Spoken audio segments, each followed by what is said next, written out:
هننفذ في الفيديو الغرزة دي. غرزة سهلة وبسيطة جدا، أنا كنت بنفذها عشان هعملها سكارف شتوي مع آيس كاب، وأنا بنفذها لقيتها غرزة سهلة جدا وتستحق إن احنا نعمل لها فيديو.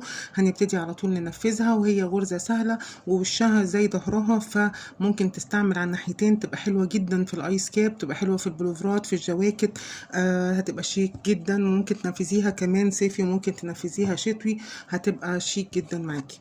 هنبتدي نشتغل على طول. هبتدي اعمل مجموعة من السلاسل. مجموعة السلاسل دي هتكون مضاعفات العدد 5، يعني هشتغل 5 10 15 20 25 هكذا. هبتدي هعمل غرزة البداية وانا مستعملة ابرة ألمونيوم رقم 4، ومستعملة خيط صوف متوسط السمك. هبتدي الاول اشتغل 5 سلاسل مضاعفات الخمس سلاسل: 1 2 3 4 5 6 7 8 9 10 11 12 13 14 15 16 17 18 19 20. انا هعمل نموذج صغير، مش هنفذ حاجة كبيرة، بس عشان نشوف الغرزة بتتعمل ازاي. بعد ما عملت مجموعة السلاسل مضاعفات العدد 5، هلف الخيط على الابرة وهسيب 1 2 3، وهاجي في السلسلة رقم 4 وهدخل فيها وهعمل عمود بلف. الثلاث سلاسل الارتفاع مش هعتبرهم من العمدان بلف. هلف الخيط على الإبرة وهخش في السلسلة اللي بعدها وهعمل عمود بلف 2. هلف الخيط على الإبرة واخش في السلسلة اللي بعدها وهعمل عمود بلفة 3. هلف الخيط على الإبرة وهخش في السلسلة اللي بعدها وهعمل عمود بلفة 4. احنا كده عملت 4 عمود بلفة. انا مش معتبرة زي ما قلنا الثلاثة سلاسل الاولانيين من سلاسل الارتفاع. بعد ال4 عمود بلفة هعمل سلسلة، مش هسيب قصادها سلسلة، لا، هرجع اشتغل تاني عادي في السلسلة اللي بعدها عمود بلف. هشتغل كده السطر كله 4 عمود بلفة سلسلة، 4 عمود بلفة سلسلة. والسلسلة اللي بعملها ما بسيبش قصادها من تحت سلسلة، لا، سلسلة بس بتكون فوق ما بين العمدان. ادي 1 2 3 عمود بلفة، ادي 4 عمود بلفة، وهعمل سلسلة وهشتغل تاني 4 عمود بلفة وهعمل سلسلة، ما بسيبش قصادها سلسلة من تحت. 2 3 عمود بلفة، 4 عمود بلفة، وادي سلسلة، وادي 1 عمود بلفة، 2 عمود بلفة. لف الخيط على الإبرة وبخش في السلسلة وبسحب الخيط وبطلع من حلقتين ومن حلقتين، ادي 3. هلف الخيط على الإبرة وهخش في السلسلة وهسحب الخيط واطلع من حلقتين ومن حلقتين، ادي 4. يبقى عملنا مجموعة من السلاسل مضاعفات العدد 5، ارتفعنا 3 سلاسل وعملنا 4 عمود بلفة سلسلة، 4 عمود بلفة سلسلة، 4 عمود بلفة سلسلة السطر كله. وبعد ال4 عمود بلفة الأخرانيين هيتبقى معايا سلسلة واحدة. السلسلة دي هعمل فيها عمود بلفة، وهيبقى هو دوت العمود بلفة اللي انا برتفع فيه. زي ما في السطر الاول في اول السطر في 3 سلاسل اللي موجودين في اول السطر دول ثابتين، هيبقوا معايا برتفع فيهم للسطر اللي بعده. في اخر السطر بيبقى فيه عمود بلفة هو اللي برتفع فيه عشان اتنقل للسطر اللي بعده. بعد كده هرتفع 1 2 سلسلة، هلف الشغل على ظهره. عندي كده 4 عمود بلفة سلسلة، 4 عمود بلفة سلسلة، 4 عمود بلفة سلسلة، 4 عمود بلفة. وهتفضلي طبعا انتي شغالة كده طول السطر بتاعك. شغلنا كله عبارة عن بريد أمامي وبريد خلفي. 4 هشتغل فيهم بريد أمامي، 4 بريد خلفي، 4 بريد أمامي، 4 بريد خلفي، وهفضل شغالة كده طول المسافة بتاعتي. ازاي؟ احنا ارتفعنا هنا سلسلتين، هلف الخيط على الابره. عندي انا هنا اهو الغرزه، انا مش هشتغل فوق خالص، انا كل شغلي هيبقى يا اما قدام العمود يا اما ورا العمود. بريد امامي بلف الخيط على الابره وباجي العمود اهو، انا بخش ورا العمود. بصوا دخلت فين اهو، ما بين الثلاث سلاسل الارتفاع والعمود بلفه، بخش من ورا العمود بالشكل ده وبسحب الخيط وبعمل عمود بلفه عادي جدا اهو. هلف الخيط على الإبرة وهدخل فين؟ هدخل اهو العمود اهو، انا بخش ورا العمود، تبقى العمود قدام الإبرة، وبسحب الخيط وبعمل العمود بتاعي عادي. هلف الخيط على الإبرة وهخش من ورا العمود وهسحب الخيط وهطلع بعمود بلف، دي اسمها بريد أمامي. هلف الخيط على الإبرة وهخش من قدام العمود بالشكل ده وهسحب الخيط وهطلع بالعمود بلف. كده أنا عملت الأربعة عمود بلفة بتوعنا أهو. عندي بعد كده إيه؟ سلسلة، هعمل قصادها سلسلة، على طول شغلنا السلسلة قصادها سلسلة. عندي بعد كده الأربعة عمود اللي بعد كده هشتغلهم بريد خلفي. ازاي؟ هلف الخيط على الإبرة.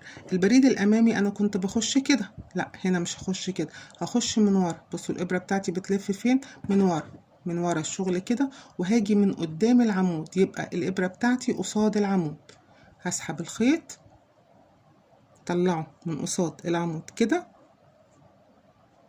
بالشكل ده. نعملها تاني اهو، هسحب الخيط وهخش اهو من ورا وبسحب الخيط كده وبطلع اعمل عمود بلف. نعملها تاني، هلف الخيط على الإبرة، ادي العمود بتاعي التاني اهو، هلف من ورا والإبرة تبقى من قدام العمود، وهسحب الخيط وهطلع كده وهطلع بريد خلفي. هلف الخيط على الإبرة والعمود رقم 3 اهو، هخش من قدامه وهسحب الخيط وهطلع كده وهعمل عمود تاني.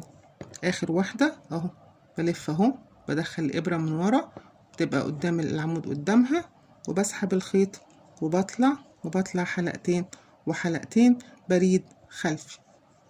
البريد اللي خلفي دايما بيبقى فيه، بصوا اللي احنا ما اشتغلناش فيها بتبقى بارزة كده، البريد الأمامي لا، بتبقى مستوية فوق بعضهم، العمدان فوق بعضهم. تمام. قابلتنا بعد كده السلسلة، هعمل سلسلة عادي جدا. بعد كده الأربع عمود بلفة اللي بعد كده هعكس، هشتغلهم بريد أمامي. هاجي من قدام العمود كده واسحب الخيط وهطلع حلقتين وحلقتين بريد أمامي، يبقى 4 بريد أمامي و4 بريد خلفي، 4 بريد أمامي و4 بريد خلفي، وبين كل 4 و4 في السلسلة بالشكل ده. وهاجي هعمل سلسلة، الأربعة الأخرانيين هيبقوا بريد خلفي.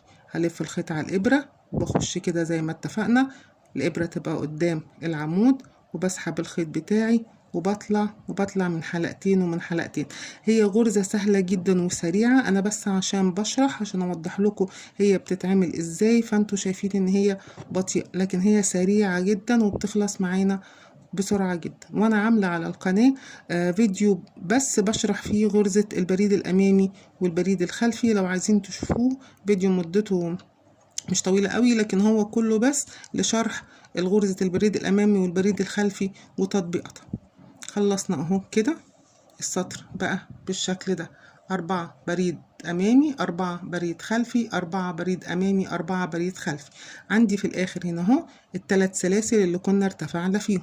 هلف الخيط على الإبرة وهخش في السلسلة رقم 3 فوق وهعمل عمود بلفة عشان ارتفع واطلع للسطر اللي بعديه. هرتفع سلسلتين اهو وهلف الشغل على ظهر. عندي هنا بريد أمامي وهنا بريد خلفي وهنا بريد أمامي وهنا بريد خلفي.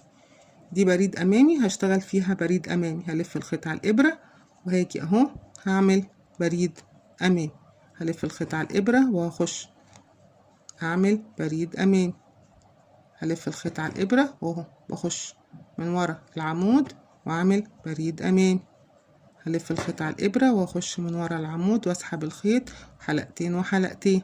خلصنا الأربعة البريد الأمامي، هعمل سلسلة. الأربعة اللي بعد كده بريد خلفي، هلف من ورا وأسحب الخيط وأطلع من حلقتين ومن حلقتين. هلف الخيط على الإبرة وأهو من ورا الغرزة أهو وهسحب الخيط وهطلع من حلقتين ومن حلقتين. هلف الخيط على الإبرة وهخش من ورا الغرزة رقم 3 وهسحب الخيط وهطلع من حلقتين ومن حلقتين. هلف الخيط على الإبرة وبخش اهو من ورا أسحب الخيط وهطلع من حلقتين ومن حلقتين. قابلتني السلسلة، هعمل قصادها سلسلة. الأربعة اللي بعد كده بريد أمامي، اللي بعدها بريد أمامي، اللي بعدها أهو بخش من قدام بريد أمامي، اللي بعدها أهو بريد أمامي. قابلتني السلسلة، هعمل سلسلة، هلف الخيط على الإبرة، البريد الخلفي هعملهم بريد خلفي. يبقى احنا اشتغلنا 3 سطور. نشتغل كل مربع بيبقى 3 سطور، 2 3 4 بريد خلفي.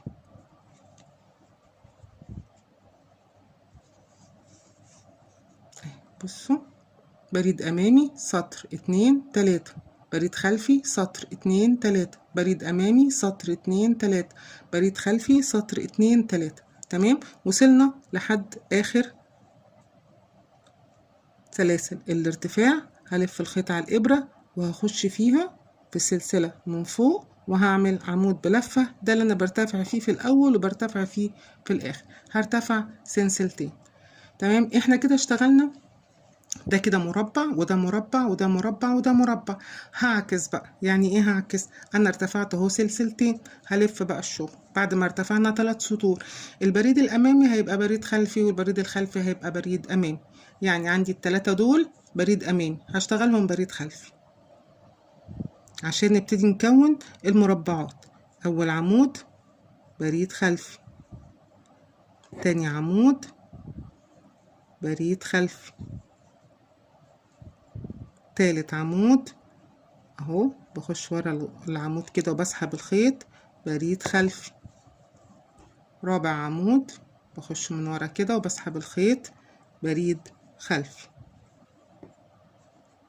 هعمل سلسلة. الأربعة اللي بعد كده كانوا بريد خلفي، هعملهم بريد أمامي. 1 2 3 بريد أمامي، 4 بريد أمامي، سلسلة. بصوا بقت عاملة ازاي، ابتدت تبان اهو. دوت كان بريد امامي، هشتغل فوقيه 3 سطور بريد خلفي. ده بريد خلفي هشتغل فوقيه بريد امامي. هتبتدي يبقى فيه مربع وفيه عكسه، مربع وعكسه، بتبان الغرزة من هنا. الأربعة دول بريد أمامي، هشتغل الأربعة دول بريد خلفي.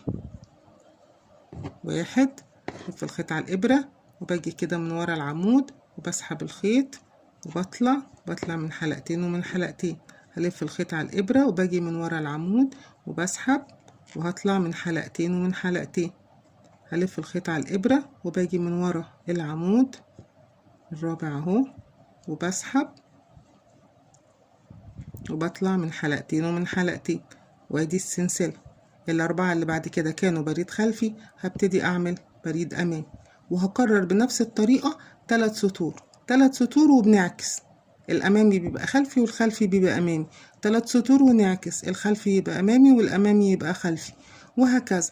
طول ما انتي شغالة هتلاقي الموضوع بقى سهل جدا جدا جدا. هي غرزة على فكرة مش صعبة، وأول بس ما بتكوني أول مربع فيهم بتلاقي الشغل معاكي بقى سهل. عملنا الأربعة، هلاقي العمود السلاسل اللي أنا برتفع فيها أو العمود، هلف الخيط بالإبرة وهخش فيها وهعمل عمود بلفة اللي هو بيبقى عمود الارتفاع، وهرتفع سلسلتين اهو. بصوا ابتدت تظهر ازاي عكس بعض. هلف في الظهر وهبتدي هكمل شغل بريد خلفي، هكملهم بريد خلفي. 1 2 بريد خلفي، 3 بريد خلفي،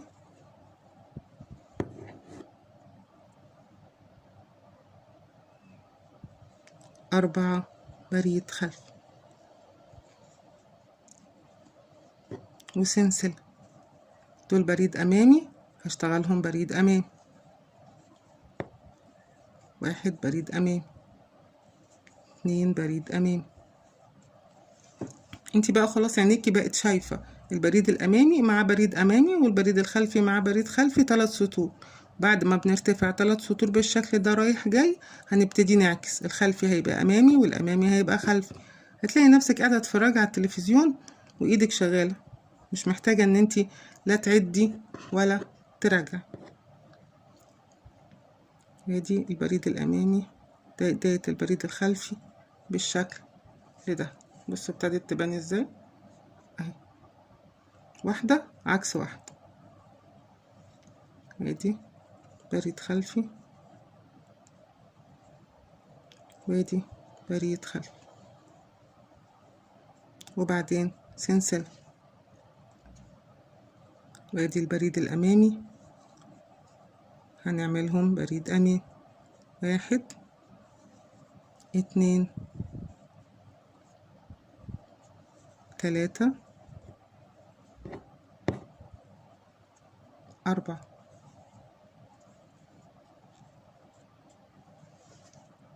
وادي عندي 3 سلاسل الارتفاع، هعمل فيهم عمود بلفة، وهرتفع سلسلتين، وهلف الشغل. هكمل السطر ده وارجع لكم.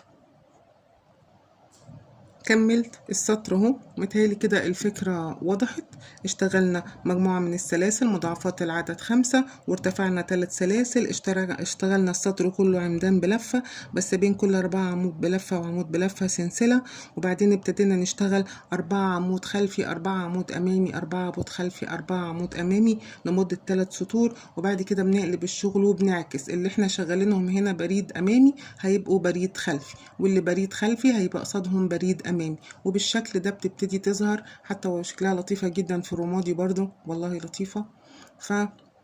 وادي الظهر بتاع الشغل، بصوا شكلها نضيف ازاي، فهتبقى جميلة جدا لو اتعملت ايس كاب، وهتبقى جميلة جدا لو اتعملت سكارف او بلوفر، هتبقى حلوة جدا. في ملحوظة بقى تانية، ممكن ما نعملش خالص السلسلة اللي ما بين الفراغات، يعني لما بنعمل السلسلة بتبقى في فراغات كده ما بين العمدان طول ما احنا طالعين، فلو انتوا مش عايزينها تبقى فيه الفراغ ده وتبقى قافلة اكتر على بعضها، ما تعملوش السلسلة اللي كنا بنعملها ما بين كل 4 عمدان. عدي بس، اشتغلي السطر الاولاني كله عمود بلفة، وبعدين عدي 1 2 3 4 عمود بلفة اعمليهم امامي، و4 عمود بلفة اعمليهم خلفي، 4 امامي و4 خلفي من غير السلسلة اللي في النص. السلسلة بصوا بتعمل فرق ازاي، شايفين الفراغات اللي في النص دي، فبتبقى مفرغة شوية.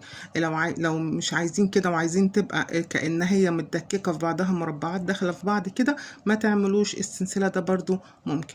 وغرزة سهلة جدا وفي منتهى الشياكة، روعة لما تعملوها تتبسطوا بيها جدا. ومتهيألي ان هي برضو بتعلى بسرعة، ما بتاخدش وقت.